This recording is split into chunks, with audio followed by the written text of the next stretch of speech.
सुजीत रेखा को मोबाइल मिलाकर पूछने ही वाला था कि माँ के यहाँ चल रही हो या नहीं, लेकिन उसने सोचा कि अगर उसे माँ के यहाँ चलना होता तो वह खुद ना फ़ोन कर देती। हर रविवार की दोपहर का भोजन वे दोनों माँ के यहाँ ही तो करते हैं। माँ हर रविवार को सुबह ही उठ जाती है और उनके लिए स्पेशल भोजन बनाने लगती है।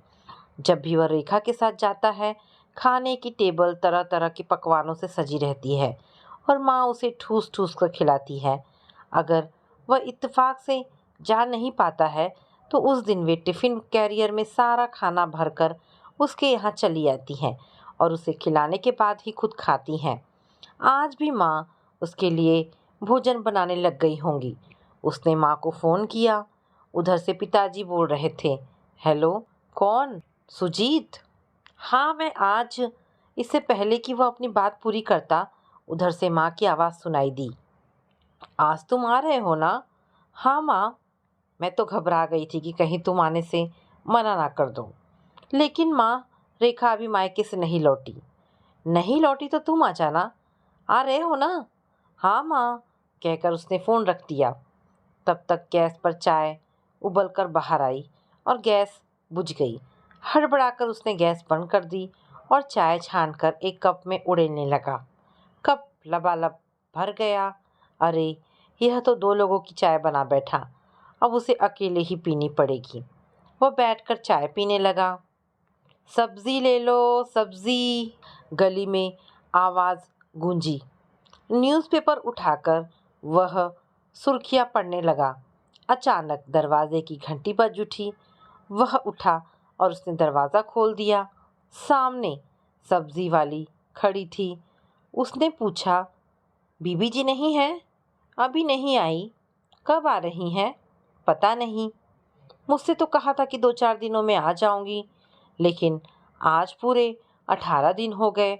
हाँ साहब, आप खाना कहाँ खाते हो? होटल में। जरा हाथ बढ़ा देना, सब्जी वाली बाई ने कहा। उसने झल्ला उठाने में उसकी मदद कर दी। बगैर औरत की कितनी तकलीफ़ होती है, यह तो सोचती ही नहीं आजकल की औरतें। शादी के बाद कैसा मायके का मोह। सच मानोगे साहब, गौने के बाद मैं सिर्फ 3 बार ही गई हूँ मायके, वह भी भैया बापू के निधन की खबर पाकर। और यहाँ ऐसा महीना नहीं गुजरता जब बीबी जी मायके ना जाती हो, सब्जी वाली ने कहा। उसने कहना चाहा, सच तो ये है कि अब हमारा निबाह नहीं होता और रेखा मुझे हमेशा हमेशा के लिए छोड़कर चली गई है। लेकिन उसी क्षण उसने सोचा कि इस सब्जी वाली से ये सब कहने की क्या ज़रूरत है। जब रेखा उसे कुछ नहीं बता गई तो वह क्यों बताए। इसी बीच तरन्नुम में आवाज़ लगाता हुआ सामने से फूल वाला आता दिखाई दिया। अब यह भी छूटते ही रेखा के बारे में पूछने लगेगा। उसका जी चाहा कि वह दरवाज़ा बंद कर अंदर चला जाए और किसी को जवाब ही ना दे। रेखा इन सब लोगों से बोल तो ऐसे गई है जैसे वो लौटी आ रही है। मैडम जी आ गई साहब, फूल वाले ने फूल देते हुए कहा। नहीं। कब आ रही हैं? उसने झुंझलाकर कहना चाहा, पूछो जाकर उसी से, लेकिन वह बोला, पता नहीं। इस बार बहुत दिन लगा दिए। वह सिर्फ दांत कटकटाता रह गया। उसने मुड़कर दरवाज़ा बंद करना चाहा कि सामने से काम वाली सामने खड़ी। चौका बर्तन कर दूं साहब? हाँ हाँ। काम वाली ने चौके से 2-4 बर्तन समेटे और मिनटों में मांजकर किचन साफ कर दी। फिर झाड़ू लेकर बरामदा साफ करने लगी और कचरा बटोरती हुई बोली, मैडम जी ने इस बार कुछ ज़्यादा दिन नहीं लगा दिए? हाँ। वापस तो आएंगी ना? हाँ, कहकर फिर अचकचाकर उसने पूछा, सुना तूने दूसरा मर्द कर लिया है? लेकिन अब पछता रही हूँ बाबूजी, इससे पहला वाला आदमी अच्छा था। वह मर्दुआ तो रोज़ रात को पीकर आता है और लातों घूसों से पीटने लगता है। उसके पीटने का भी कोई दुख नहीं है बाबूजी, लेकिन जब वो पूछने लगता है कि बोल तेरा पहला मर्द कैसा था, तुझे कैसे प्यार करता था, औरतें अपने पहले आदमी को भूल नहीं पाती। ज़रूर तू अपने पहले पति को याद करती होगी, सच सच बता, याद करती है ना? झूठ बोलती हूँ तो सच उगलवाना चाहता है और सच बोलती हूँ तो उसे गवारा नहीं होता। इस झूठ और सच के बीच मैं जैसे अधर में लटकी हुई हूँ, जी रही हूँ। सोचती हूँ कि ना मैंने पहले पति को छोड़ा होता और ना दूसरा पति कर लिया होता। अपने ही गलत फैसलों के एहसासों से बिंधी हुई हूँ मैं। कहकर वह सुबकने लगी। उसने अपनी नज़र खिड़की की तरफ फेर ली। आकाश में काले काले बादल छा गए थे। वह सुबह बेहद उदास, भीगी और उमस भरी हो उठी थी। मैं तो अपना दुखड़ा ले बैठी। आप अपनी सुनाओ बाबूजी। इन 18 दिनों में आप बीबी जी से मिलने तो गए होंगे ना? नहीं, उसने खोखले स्वर में कहा। एक ही शहर में रहते हुए? चकित भाव से कामवाली ने पूछा। बीबी जी ने फोन भी नहीं किया? उसने नकारात्मक सिर हिला दिया। बीबी जी से आपका कोई झगड़ा हुआ है बाबूजी? नहीं तो। वह व्यग्र भाव से उठकर टहलने लगा। वही तो, मैं भी घर घर घूमती हूँ, ऐसा घर नहीं देखा जहाँ मीवा बीवी ना झगड़ते हों। लेकिन आप दोनों को तो मैंने कभी ही झगड़ते हुए नहीं देखा। फिर कमरे को देखते हुए बोली, बाबूजी आज ये पर्दे बदल दूँ? हाँ हाँ, रविवार है ना, कोई आ जाए। कहकर उसने अलमारी से धुले व इस्त्री किए हुए पर्दे निकालकर कामवाली को दे दिए और वह दरवाजे खिड़कियों के पर्दे बदलने लगी। अक्सर रविवार के दिन उसकी नज़र पर्दों पर चली जाती और वह रेखा से कहकर पर्दे बदलवा देता। वह कहता, कोई आ ना जाए। लेकिन हम घर पर रहेंगे ही कहाँ? माँ के घर दोपहर का खाना खा के हम सीधे यहाँ आ रहे हैं। आज तुम ड्रामा देखने नहीं चलोगे? नहीं, आज तो भीड़ भाड़ होगी और टिकट भी नहीं मिलेगा। ये ड्रामा सिर्फ आज भर होगा। हफ्ते में एक ही दिन तो मिलता है, उस दिन भी तुम भागम भाग करने के लिए कहती हो। तुमने पहले ही बता दिया होता तो मैं कल ही हो आती। आइंदा से तुम शनिवार के दिन ही ड्रामा देख लिया करो और रविवार के दिन पूरा आराम। रविवार के दिन वह या तो मेहमानों या रेखा के साथ हंस बतिया लेता या फिर सारा दिन लेटा रहता। रेखा कोई ना कोई ड्रामा पढ़ने लगती। एक दिन उसने रेखा से कह दिया, तुम किसी ड्रामा में अभिनय क्यों नहीं कर लेती? कोई अच्छा ड्रामा मंचित होता है तो उसे दिखाने तो चलते नहीं, अभिनय करने दोगे तुम? सच, तुम अगर स्टेज पर काम करो तो मैं तुम्हारा ड्रामा देखने जरूर जाऊंगा। लेकिन मुझे ड्रामा खेलना नहीं, देखना अच्छा लगता है। कॉलेज के दिनों में मैं भी हर ड्रामा देखने के लिए सबसे आगे की सीट पर बैठती थी, लेकिन समय के चक्कर में सब कुछ छूटता चला गया। अब भी तुम्हें जाने से तो मना नहीं करता, लेकिन तुम साथ तो चलना पसंद नहीं करते। जाने क्यों ड्रामा मुझे पसंद ही नहीं आते। हाँ, पिक्चर कहो तो चलो पिक्चर ही सही। मतलब आज पिक्चर देखे बगैर नहीं रहोगी? नहीं, अगर तुम नहीं चाहते तो। नहीं, हम चल रहे हैं। कपड़े बदल लूँ? हाँ हाँ। झट से उसने कबर्ड खोला। कौन सी साड़ी पहनूं? कोई भी। नहीं, तुम बताओ ना। वह गुलाबी रंग की साड़ी पहन लो। तुम्हें हल्के सेट्स पसंद है ना? हाँ। वह झट हाथ मुंह धोआई और कंघी उठाकर बाल संवारने लगी। उसने उसके बालों की एक आध लट उसके गाल पर बिखेर दी और उसकी छवि निहारने लगा। रेखा खुश होकर बोली, जानते हो, जब भी तुम मुझे इस तरह सजाने संवारने लगते हो तब मुझे बेहद खुशी होती है। तुम्हारी इच्छाएं पूरी होती रहे तो मैं अपनी ज़िंदगी सार्थक समझ लूँगी। मैं जाऊँ? कामवाली की आवाज़ सुनकर उसकी विचार तंद्रा टूटी। बोला, तुम्हारा काम खत्म हो गया? हाँ, तो जाओ। एक बात कहूँ साहब? कहो।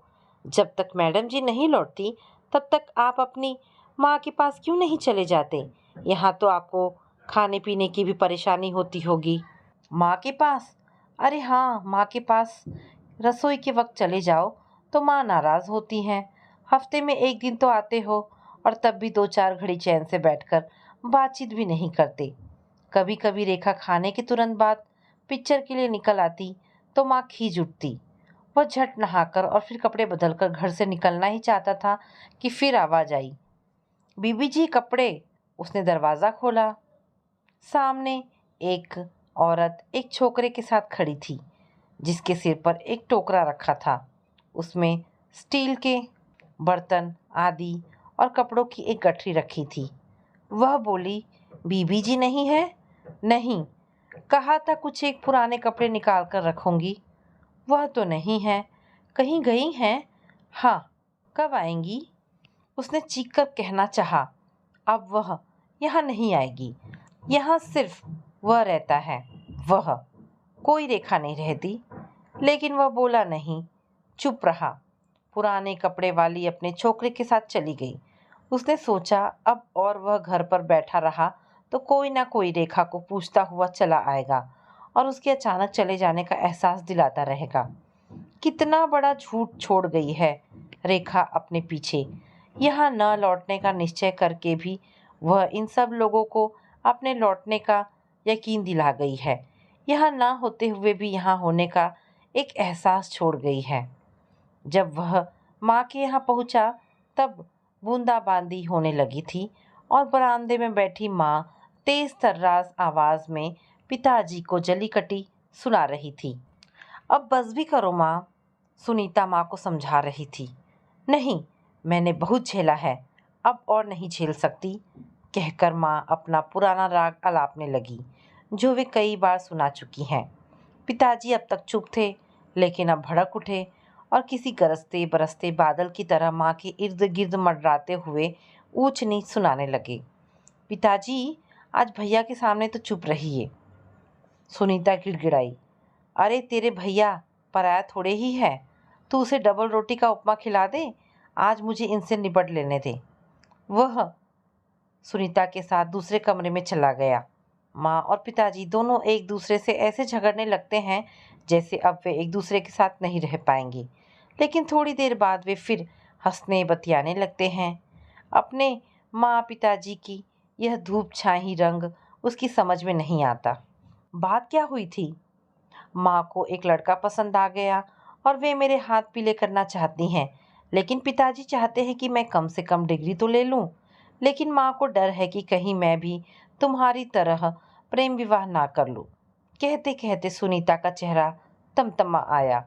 उसने आहत भाव से सुनीता को देखा। कभी कभी लगता है भैया तुमने अच्छा ही किया, तुम इस लड़ाई झगड़े से दूर रह रहे हो। ऐसा दिन नहीं बीतता जिस दिन खटपट ना होती हो। उसने कोई जवाब नहीं दिया, सिर्फ मुंह भाव से खिड़की से आकाश को देखने लगा। बाहर दो बड़े बड़े बादल आपस में टकराए, जोरों की गड़गड़ाहट हुई और मामूली सी झड़ी ने मूसलाधार बारिश का रूप ले लिया। भैया इस बार भी रेखा को नहीं लाए? उसने अचकचाकर सुनीता की ओर देखा। क्या बात है भैया, तुम आज कुछ उदास उदास से हो? कुछ नहीं, अरे मैं तो भूल ही गई, माँ ने तुम्हें उपमा देने के लिए कहा था, कहकर सुनीता चली गई। जहाँ वह बैठा था खिड़की से वहाँ तक बौछार आने लगी थी और वह उस हल्की सी फुहार से भीगकर एक सुखद झुरझुरी सी लेने लगा। रेखा से मुलाकात के प्रथम महीनों से भी वह ऐसी ही सुखद झुरझुरी से भर उठता था। खंजन सी आँखें, चौड़ा चेहरा, दरमियाना कद, गोरी चिट्टी, हंसे तो हर सिंगार के फूल झड़ जाए। किसी पार्टी में उसकी एक झलक पाकर वह उसे पाने के लिए उन्मत्त सा हो उठा था। किसी तरह परिचय करके उसने उससे पहले दोस्ती की और फिर शादी करने का प्रस्ताव रख दिया था। लेकिन माँ बौखला गई थी, जहर खाकर मरने की धमकी देने लगी थी। पर वह अपने फैसले से डिगा नहीं और पिताजी ने कह दिया था कि उससे रिश्ता जोड़ने से पहले तुम्हें हमारे साथ सारे संबंध तोड़ना पड़ेगा। विवश होकर उसने कोर्ट मैरिज कर ली थी। उस शादी में सिर्फ रेखा के माँ बाप और रिश्तेदार शामिल हुए थे। उसके घर वालों की तरफ से कोई नहीं आया था। 1 साल तक वह उनसे अपने आप को बेहद कटा कटा सा महसूस करता रहा था। फिर जब उसे निमोनिया हो गया तो माँ दौड़ी दौड़ी आई और उसकी तीमारदारी में लग गई थी। उसके बाद हर रविवार को यहाँ आकर दोपहर का भोजन करने का सिलसिला चालू हुआ था।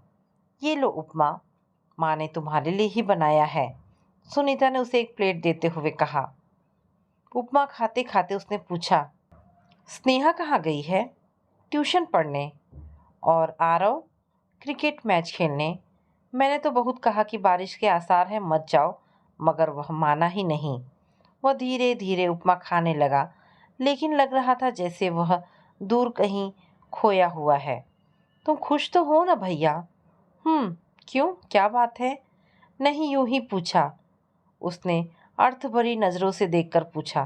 तुम्हें रेखा तो नहीं मिली थी? मिली तो थी। वह उठकर व्यग्र भाव से टहलने लगा और बार बार सुनीता को जिज्ञासापूर्वक दृष्टि से देखने लगा। भैया, मैंने तुम्हें परेशान कर दिया? नहीं नहीं, कुछ कह रही थी वह। पहले तुम यह बताओ कि उस दिन क्या हुआ था। किस दिन? तपाक से उसने पूछा। जिस दिन तुम दोनों मोहनलाल के बेटे की शादी में गए थे। ये तुम्हें किसने बताया? रेखा ने। फिर तो रेखा ने तुम्हें सब कुछ बता दिया होगा। रेखा ने जो कुछ बताया वह बाद में बताऊंगी, पहले तुम ये बताओ कि उस दिन क्या हुआ था। उस दिन हम दोनों सच समझ कर मोहनलाल के बेटे की पार्टी में गए थे और हमें एक नौजवान ने आइसक्रीम लाकर दी। रेखा उसी को एकटक देखने लगी। वैसे वह युवक था भी बहुत स्मार्ट और गोरा चिट्टा। उसकी काली काली आंखें बेहद चमक रही थी और उसके घने काले बाल देखकर ऐसा लगता था जैसे उसने कंटोप पहन लिया हो। कहते कहते वह अचानक रुक गया। एक क्षण के बाद फिर बोला। वह आइसक्रीम देकर चला गया और हॉल में दूसरों को आइसक्रीम देने लगा।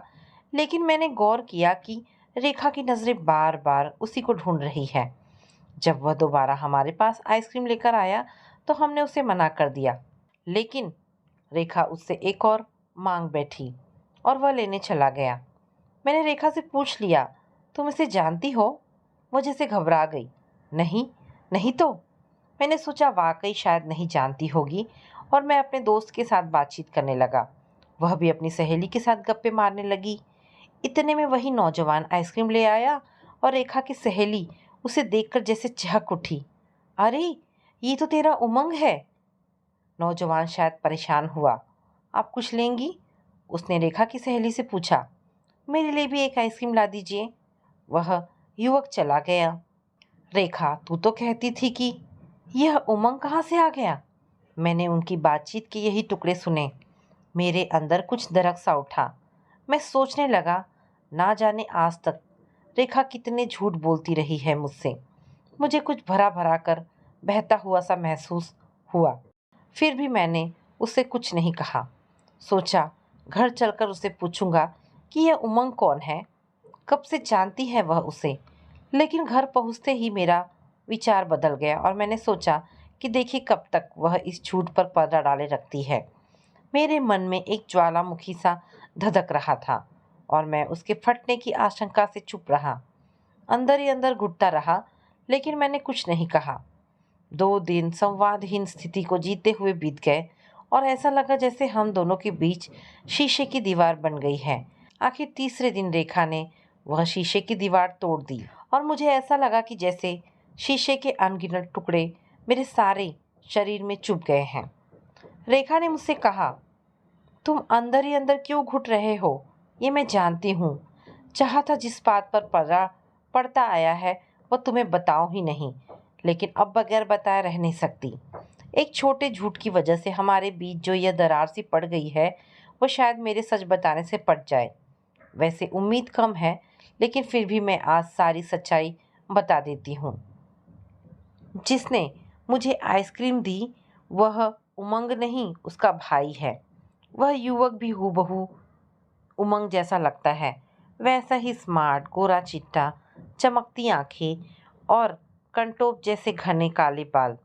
उमंग मेरे साथ कॉलेज में पढ़ता था। उसे स्टेज का बहुत शौक था। कॉलेज के हर नाटक में वह ज़रूर हिस्सा लेता था और मैं उसकी थर्राती आवाज़ के जादू से सम्मोहित थी। जब भी उसका ड्रामा होता तब मैं सबसे आगे जाकर बैठ जाती और ड्रामा ख़त्म होने के बाद सबसे पहले उसे फूल भेंट कर उसके अभिनव वह उसकी थर्राती आवाज़ की प्रशंसा किया करती थी।